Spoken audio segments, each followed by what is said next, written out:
Creo que... ujú.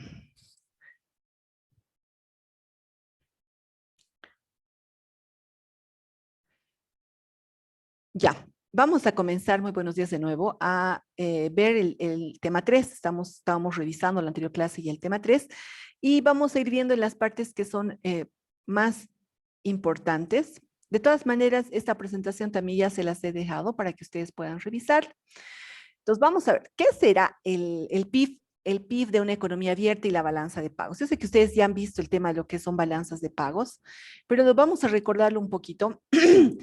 Y en la anterior clase habíamos visto eso, ¿no? Que cuando hablamos de una economía abierta y de una Sí, economía cerrada, ¿no?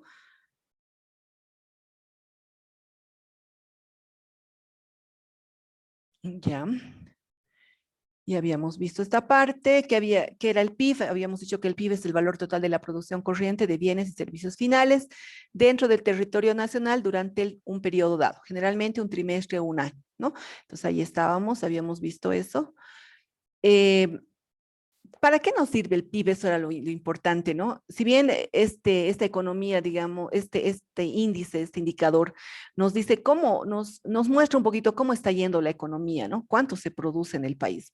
Como veíamos aquí, por ejemplo, el PIB del 2019 en Estados Unidos era el 20.5 billones de dólares, ¿no? Es decir, millones de millones.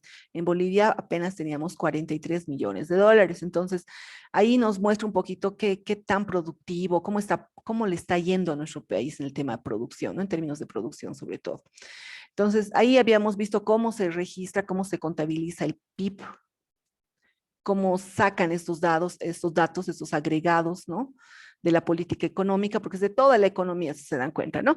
Y además estábamos viendo cuál es la identidad nacional en una economía abierta, o sea, a qué es igual el PIB, digamos, ¿no? En una economía abierta decíamos que el PIB era igual a el consumo más de las familias, más la inversión de un nuevo capital en la economía, más los gastos del gobierno, ¿no? Y más las exportaciones netas. ¿A qué es igual las exportaciones netas? Es igual a las exportaciones menos las importaciones, ¿no? Ese es un concepto que es el PIB visto desde el punto de vista del gasto, ¿no? Entonces, ¿qué interviene? Entonces, para poder sacar el PIB, interviene lo que consumen las familias, ¿no? Lo que se invierte en las empresas, la parte privada, lo que consume el gobierno y el neto, digamos, de la diferencia entre la balanza comercial, que es las exportaciones menos las importaciones, ¿no? Que es la balanza comercial.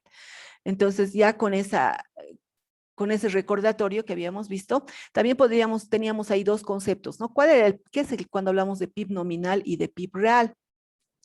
El PIB nominal es, como decíamos, la contabilización o la suma de todos los bienes y servicios que produce un país a precios corrientes en el año en el que los bienes son producidos. En cambio, el PIB real es el valor monetario de todos los bienes y servicios producidos por un país a una economía valorados a precios constantes, ¿no? Entonces, ahí para un poquito diferenciar en qué son precios corrientes y qué son precios constantes, ¿no? Cuando hablamos de corrientes, porque esa es básicamente la diferencia, ¿no? Corrientes y constantes, ahí podemos decir que están atendiendo, ¿no? Porque ahorita les voy a poner un quiz para que puedan hacerlo en clases, ¿ya? Nos dice el PIB real elimina el cambio de los precios a lo largo de los años, mientras que el PIB nominal a precios corrientes refleja los cambios anuales. O sea, ¿cuánto ha cambiado? Digamos que ha habido un incremento en el precio por temas de inflación o deflación, entonces el PIB real nos está mostrando esa información. En cambio, el PIB nominal, ¿no? Más bien al revés, ¿no? El PIB nominal nos está mostrando a precios corrientes, en cambio el PIB real solamente nos muestra los precios, pero no nos está mostrando estas variaciones que hay entre año y año, ¿no? Entonces ahí podemos ver también que cuando estamos hablando de precios constantes, los precios constantes se calcula a partir de los precios de un año que se toma como base y se permite, por tanto, aislar los cambios ocasionados en los precios. Entonces ahí como que se toma, digamos, ya el precio, por decirles, de la harina o del pan, digamos, ¿no? A un año base, digamos, ¿cuál va a ser el año base? El 2010, ya, súper. Entonces ahí solamente ese precio vas tomando el PIB y aíslas el tema de los otros cambios que pudieran haber por el tema de la inflación o de la deflación, ¿no? Ahora, en esta medida, en el tema de lo que es, en este caso, estas diferenciaciones entre el PIB real y el PIB nominal, ¿para qué podemos nosotros, tenemos estas dos informaciones? ¿Por qué? Porque nos permiten ya comparar la producción real de un determinado país en periodos diferentes de tiempo. Es decir, nos va a permitir hacer comparaciones, ¿no? Para eso nos sirve, ¿no? Pero finalmente ambos PIBs lo que hacen va a ser determinar la producción, ¿no? La producción en un periodo dado de un país, etcétera, ¿no? Entonces, ahí tenemos. Ahora, un poquito también para saber qué es para nosotros cuando estamos hablando del Producto Nacional Bruto, ¿no? Que muchos dicen es lo mismo que el PIB, pero no es lo mismo. ¿Por qué? Porque en el PIB nosotros no tomamos en cuenta el pago neto a factores. En cambio, el Producto Nacional Bruto sí ya toma en cuenta el pago neto a factores. ¿Qué es este pago neto a factores? A ver, vamos a ver. ¿Qué es? Es el ingreso neto recibido de factores de producción nacionales desde el exterior. Entonces, por ejemplo, vamos a decir, ¿qué podríamos decir? Decimos que son ganancias de residentes internos obtenidas en el extranjero. Entonces, por decir, se ha ido alguien de acá y ha obtenido ganancias en el extranjero, ¿no? Menos que ganancias de los extranjeros, vienen extranjeros acá y obtienen ganancias en la economía interna, ¿no? No sé, viene un extranjero a hacer de repente una consultoría y hace un trabajo y obtiene ganancia aquí. Es menos eso, ¿no? Ese es el neto, por eso dice producto neto de factores o el pago neto a factores, ¿no? Estas ganancias de los residentes pueden ser, por ejemplo, por concepto de utilidades, dividendos, préstamos o remesas de trabajadores, ¿no? Por ejemplo, si alguien de acá invierte en una empresa de Coca-Cola de Argentina, digamos, ¿no? Entonces, eh, entonces está obteniendo ganancias una persona nacional en el extranjero, ¿no? O por el contrario, digamos, como les decía, un extranjero viene, trabaja aquí y está obteniendo ganancias una persona que es extranjero en Bolivia, ¿no? Entonces ahí está, ese producto neto de factores, sumamos al PIB y vamos a tener el Producto Nacional Bruto, ¿no? Para tener una idea. Ya, bueno, esto ya es más la balanza por cuenta corriente. Ahí podemos ver un poquito que una economía aislada o cerrada del mundo, podemos decir que el ahorro es igual a la inversión, ¿no es cierto? Entonces podríamos decir que el producto de una economía, como nos dice aquí la Q, que está representando el producto de una economía, es igual a el consumo presente más la inversión, ¿no? Entonces, y ahí vamos jugando con las identidades, ¿no? Ahí decimos, por ejemplo, el ingreso de las familias es igual a Q, por lo tanto va a ser igual a el consumo más el ahorro, ¿no? Aquí la S va a ser el ahorro. Entonces, la inversión será siempre igual que el ahorro, ¿no? Entonces, ahí tenemos todo. Esto nos está diciendo un poquito que todo lo que ahorran las familias podría irse a la inversión, ¿no? O sea, ese ahorro permite que haya una inversión. Emprendimientos, por ejemplo, ¿no? Tanto el ahorro como la inversión representan la porción del Producto Nacional que se destina al consumo. Entonces ahí tenemos, ¿no? Tanto el ahorro como la inversión, ahí estamos bien. Es de cada familia, ¿no? Cada familia tiene una partecita de ahorro que puede destinar a la inversión. En una economía nacional, algunas empresas ahorran y evitan proyectos de inversión, mientras que en otras, al contrario, emprenden proyectos, ¿no? O sea, si ahorramos y lo tenemos bajo el colchón, como decir, nosotros no estamos haciendo proyectos de inversión, pero si esos ahorros los invertimos, entonces ahí estamos emprendiendo y podemos mejorar la economía, ¿no? Los mercados financieros es lo que ofrecen, ¿se acuerdan? Veíamos en los mercados financieros, ¿qué ofrecen? Es como un intermediario, ¿no? ¿Qué hacen? En canalizar los ahorros de las personas que están ahorra, que te ahorra, y los otros que lo que necesitan es plata para poder seguir sus emprendimientos, ¿no? Entonces, ese es, digamos, parte de lo que es del trabajo del mercado financiero. Ahora hablemos de una economía abierta. El ahorro ya no es igual a la inversión en una economía abierta. Pues es posible que las familias puedan invertir sus ahorros en el extranjero, ¿no? Entonces, yo no voy a, digamos, ahorro y digo, ya mi ahorro lo voy a invertir o aquí lo voy a captar y va a servir para mi propio país. En una economía abierta, yo ese dinero que estoy ahorrando lo puedo invertir también en otros países, ¿no? Lo mismo que ocurre, digamos, con el Producto Nacional. Las cosas que se producen aquí no necesariamente se consumen aquí, ¿no? Podrían exportarse a otros países. Entonces, ahí podríamos decir que hay una estrecha relación entre lo que es el ahorro en la inversión de un país y sus exportaciones netas, ¿no? Ahí es un poquito la relación entre una y otra. Entonces ahí vamos a ver qué es podríamos decir que en una economía abierta, el saldo de la cuenta corriente de la balanza de pagos es igual a ¿qué? Al ahorro menos la inversión. Donde dice la tasa de interés del mercado mundial determina los niveles de ahorro o inversión internos. ¿Qué pasa si en el extranjero, digamos, sube la tasa de interés? Entonces, ¿qué va a pasar? Los nacionales van a preferir invertir afuera que invertir aquí adentro, ¿no? Entonces, eso tiene que ver con el saldo de la cuenta corriente, ¿no? De la economía. Y ahí podríamos sacar también algo que es súper importante, que podemos decir, ¿qué pasa cuando hay superávit en cuenta corriente? ¿Cuándo hay superávit en cuenta corriente en todo caso? Cuando el ahorro es mayor que la inversión, ahí tenemos un superávit, ¿no? Y cuando hay déficit en cuenta corriente, cuando la inversión es mayor que el ahorro, ¿no? Ahí tenemos que hay un déficit, ¿no? Vámonos a seguir viendo. También podríamos decir que el superávit en cuenta corriente es cuando los residentes de un país otorgan más crédito a los extranjeros que del que toman de ellos, ¿no? Eso también podríamos llamarlo como un superávit de cuenta corriente, es decir, que, digamos, los bolivianos, si lo ponemos aquí un ejemplo en Bolivia, damos más crédito a los extranjeros que el que nos prestamos de los extranjeros. Entonces ahí tenemos más plata, ¿no? Hay un superávit. En cambio, en déficit, ¿qué pasa con el déficit? Cuando el país está acumulando obligaciones netas contra el resto del mundo. Entonces estamos como debiendo al resto del mundo, ¿no? Estamos con deudas con el resto del mundo. Ahí va nuestra deuda externa, por ejemplo, ¿no? Ahí tenemos, cuando hay déficit, tenemos que prestarnos de afuera, ¿no? El saldo de la cuenta corriente en Bolivia. Bueno, esta información es una información extraída del Banco Central porque ellos son los que trabajan con lo que es la balanza de pagos, ¿no? Y dónde está la cuenta corriente, dónde está la cuenta de capital, dónde está toda esta información. Entonces, ahí, por ejemplo, esta es una información del trimestre de enero a septiembre del 2019. Solo para ver un poquito cómo se manejan las cifras, ¿ya? ¿Cómo se manejan? Primero, podemos decir el saldo en cuenta corriente, fíjense aquí en esta línea donde está con puras mayúsculas, ese es el total de la cuenta corriente, ¿no? Y ahí tenemos el crédito y el débito, como en conta, ¿no ve? ¿Cuánto es el saldo? Entonces, ha entrado, ha salido, y finalmente tenemos un saldo negativo, ¿no? De 797 millones. ¿En qué ha entrado eso o en qué ha salido? Podemos decir en bienes y servicios, tenemos en bienes una parte, ingresaron, digamos, 6.802 y salieron 6.643. Entonces ahí tenemos 159 de saldo, ¿no? Esto era del 2018 y acá está en comparación con el mismo periodo para el 2019, ¿no? Entonces ahí, si se fijan, ¿qué ha pasado? Miren, aquí ha habido como un déficit acá, ha habido más salida que entrada en el 2019 que en el 2018, ¿no? Podemos ver tanto en bienes como en servicios, ¿no? Y ya si nos vamos al detalle, ahorita vamos a ver un reporte de la balanza de pagos, si no nos da el tiempo ahorita, lo vamos a ver en la siguiente clase, pero igual.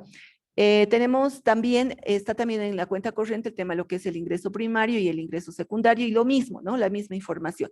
Y finalmente toda esta información nos va a dar el saldo del PIB en la comparación de enero a septiembre del 2018 y de enero a septiembre del 2019. ¿Cómo ha estado el saldo del PIB, no? La capacidad o la necesidad de financiamiento. Cuando tenemos un déficit, tenemos necesidad de financiamiento, ¿no? En el 2018 teníamos una necesidad de financiamiento del -2%, y en el 2019 -2.7%, es decir, que ha crecido nuestra necesidad de financiamiento, por lo tanto ha crecido nuestro déficit, ¿no? Esto es lo que nos estamos mostrando un poquito lo que es el saldo de la cuenta corriente y esta parte de la balanza de pagos, ¿no? ¿Cómo es en Estados Unidos? A ver, vamos a ver esto. En Estados Unidos, esta información, por ejemplo, es una información extraída del Banco Mundial, de la página del Banco Mundial, y ahí nos dice cómo ha estado durante los últimos años, miren, desde 1970, ¿qué ha pasado? La Gran Depresión ha habido, ¿no? En el 2005, ahí está, luego ha ido subiendo en el 2000, y finalmente en el 2019, creo que era esta cifra, tenían ellos un déficit en realidad de 490.000 millones de dólares, ¿no? En Estados Unidos para el 2018, había sido. Entonces también ahí tenemos, pero ¿por qué ellos están mejor que nosotros teniendo un déficit tan alto, ¿no? Ahí era el tema de la moneda, ¿no? ¿Qué pasa con la moneda? La moneda que ellos manejan es una moneda que la van colocando en los diferentes países y eso permite que la economía en Estados Unidos no esté así mal, digamos, ¿no? Entonces, ¿por qué? Porque la moneda que se utiliza, ellos van generando más dinero, y por eso es que decían, por ejemplo, es el tema de su manejo monetario, ¿no? El manejo de su política monetaria. Es lo que les permite a ellos estar todavía bien, aunque es uno de los países que tienen también mayores créditos, ¿no? Ahora, ¿qué tiene que ver la balanza por cuenta corriente y el endeudamiento externo? Vamos a analizar un poquito. Cuando un país, decimos, las familias, las empresas o el gobierno ahorran más de lo que invierten, entonces la economía interna, ¿qué hace? Prestamos a los extranjeros. O sea, tenemos un superávit, digamos, ¿no? Estamos ahorrando más de lo que invertimos. Por lo tanto, tenemos suficiente plata y podemos prestar a otros, ¿no? Y podemos acumular activos financieros contra el mundo. Es cuando tenemos superávit, ¿no? Podemos invertir en bancos, comprar bonos, aportar capital, etcétera. Entonces, ahí podemos decir que la balanza en cuenta corriente es igual al incremento también de los activos financieros o el cambio entre un periodo y otro de los activos financieros, ¿no? Vámonos a seguir viendo el tema de la balanza por cuenta corriente, que es parte de la balanza de pagos, ¿no? También podríamos decir que F es la posición neta de activos externos netos del país. ¿Por qué? Porque si F, esta partecita de acá veíamos acá, ¿no? Los activos financieros, si es mayor, si es positivo, el país es acreedor neto del resto del mundo, ¿no? Es decir, que nosotros les prestamos al resto del mundo. Si es negativo, es cuando tenemos un déficit, somos deudores, nos prestamos mucha plata para poder cubrir nuestro propio déficit. Estamos gastando más de lo que tenemos, en otras palabras, ¿no? Estamos como familia, como gobierno, como empresas, estamos produciendo, sí, pero estamos gastando más de lo que tenemos, por lo tanto, estamos endeudados, ¿no? Nos tenemos que prestar plata para cubrir ese déficit. Y por eso es que estamos con un saldo neto deudor con el resto del mundo, ¿no? En muchos países en desarrollo la cifra ha sido negativa por un largo tiempo, ¿no? Eso es algo que controla el Fondo Monetario Internacional, por ejemplo. Dicen, nuestro endeudamiento es muy grande, entonces tenemos que ir reduciendo ese déficit, porque no podemos estar prestándonos, porque un país es como una familia, ¿no? Toda tu vida que estés presta, que te presta, porque te falta plata, te falta plata, te falta plata, ¿qué pasa? Finalmente esa economía puede entrar en quiebra, ¿no? Esa familia entra en quiebra porque ya todo el mundo le dice, ya te he prestado, ahora ya no te puedo prestar, ¿de dónde más te voy a prestar? Entonces agarra, comienza a vender sus cosas, ¿no? Comienza a vender sus activos financieros, sus activos que tiene, lo poco que tiene, y finalmente llega a la quiebra, ¿no? Entonces, por eso es que los organismos internacionales también van a hacer un control, ¿no? Sobre todo los países del tercer mundo. ¿Por qué? Porque son los que más se prestan y son los que tienen mayores déficits y por más largo tiempo, ¿no? Actualmente Estados Unidos es el deudor neto más grande del mundo, lo que les decía, ¿no? Es el que más debe. Miren, en el 2010, según el Fondo Monetario Internacional, ¿no? También pueden entrar a la página del Fondo Monetario Internacional, nos dice que, fíjense qué ha pasado, miren. En 1940 esta era la deuda aquí. Este es el cuadrito que nos va a mostrar la deuda pública de los Estados Unidos de 1940 al 2010, todavía hace 10 años, ¿no ven? Las líneas rojas indican la deuda en poder del público, es decir, deuda pública neta, y las líneas negras son las que están en poder del Estado. O sea, no hay mucha diferencia entre ambas, ¿no? Pero vámonos a ver, fíjense, en el 1940 podemos decir que la deuda pública neta estaba por acá, ¿no? Eran millones, esto está en trillones de dólares, ¿no? Eran así como un trillón de dólares, digamos, ¿no? ¿Qué ha pasado? Ha ido subiendo, aquí más o menos se ha mantenido hasta 1980, y a partir de ahí ha ido subiendo, y hasta el 2010 miren cómo está la deuda, ¿no? Estamos a 15 trillones, entre 10, 12 a 15 trillones de dólares, es la deuda de Estados Unidos, ¿no? Ah, ya, y eso está como un porcentaje del PIB, eso está en porcentajes del PIB. ¿Qué está pasando? ¿Cómo está la deuda en porcentajes del PIB? Igual, aquí era más o menos, teníamos como 40 a 50% del PIB era la deuda. En 1950, terriblemente era más del 120% la deuda, ha ido bajando en 1980. Y ya para el 2010, vean cómo está, estamos a un 40% del PIB es la deuda externa de los Estados Unidos, ¿no? Entonces aquí podemos ver un poquito, dice en el 2010, la deuda pública total de los Estados Unidos a un 96.3% del PIB de ese país. Ah, cierto, aquí está, 93.6%. En un 12º lugar en comparación con otros países. Y al 30 de mayo del 2020, la deuda pública de Estados Unidos ascendía a 25.7 millones, miren cuánto ha subido, ¿no? O billones, equivalente al 123% de su PIB. Entonces, produce mucho, o tiene su deuda es mucho más grande que su PIB, ¿no? Entonces es bastante deficitaria. Vámonos por allá. Ya. Hasta acá no sé si hay alguna pregunta. Yo quisiera hacerles un quiz porque ya es mucha teoría. Vamos a ver, vamos a seguir analizando esto, pero necesito que veamos toda esta teoría para poder hacer el análisis en los reportes del Banco Central, que los tengo aquí, miren. ¿Dónde están? Les voy a mostrar ahorita. Pero no sé si tienen alguna preguntita o algo. Tengo aquí los reportes. ¿Dónde están mis reportes? Aquí está. ¿Dónde están? Balanza de pagos, aquí está. Ay, no, no es esta mi balanza de pagos. Aquí está. Balanza de pagos del 2000, del primer semestre. Ya, entonces vamos a hacer, ¿qué tal si lo dejamos así ahí? Porque ya tenemos poquito tiempo. Vámonos al quizzes y vamos a la próxima clase, les mostraré ya. Vamos a revisar esto, si lo están viendo. El reporte de la balanza de pagos y la posición de la inversión internacional, es decir, cómo está el primer semestre del 2020 respecto al 2019. Tan interesante, ¿no? Todavía no están las cifras publicadas del último semestre ni del último trimestre del 2020. Entonces, esto nos va a permitir ver cómo ha estado nuestro país en esta pandemia, ¿no? Porque justo estábamos en cuarentena rígida en esta época. Entonces, lo vamos a ver en la siguiente clase. Vamos a terminar de ver la parte un poquito teórica. Ya vamos a ver la siguiente clase, la parte teórica que nos falta y vamos a hacer la parte analítica. Y ya les voy a dar también otro caso de análisis para que ustedes puedan hacer su propio análisis respecto a cómo está nuestro país en el tema, en términos de endeudamiento, en términos de la balanza de pagos y cómo nos ha ido en esta pandemia, ¿no? Es importante que nosotros aprendamos a leer esta información. ¿Por qué? Porque somos de comercio internacional, entonces tenemos que saber cómo está nuestra relación Bolivia versus otros países, ¿no?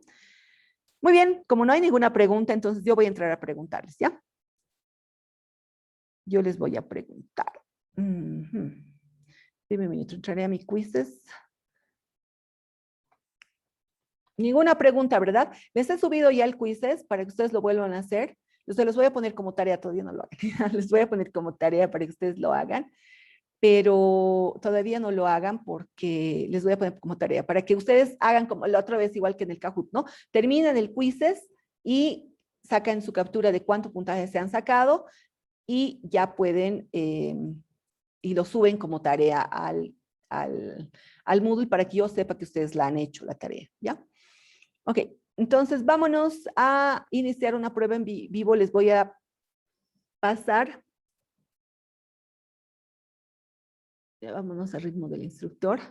Creo que nos da tiempo, creo que sí, 10 minutitos, ya. Son 12 preguntitas, así que va a ser rápido, solo que a veces el tiempo, no mucho tiempo creo que tiene. Ya, ahora sí les voy a pasar el compartir mediante, copiar enlace, ya está. Entonces les estoy pasando a finanzas. Ahí está. Ahí está, queridos, el link, pueden entrar. Les voy a pasar también acá y ahorita les comparto, ¿ya? ¿Dónde está el chat? Ya han puesto sus nombres, ¿verdad? Para que tomen en cuenta la asistencia. Un ratito, ahorita lo llenamos. Ya. Ok, entonces vámonos al quizzes.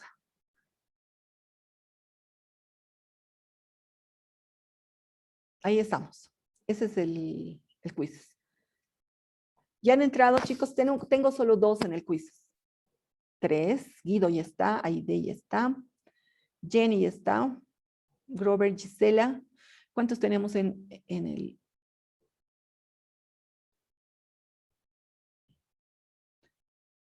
Tenemos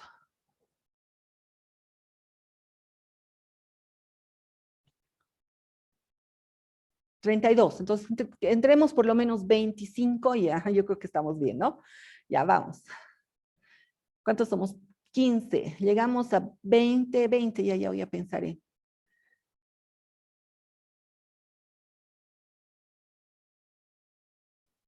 Pausaremos nuestro.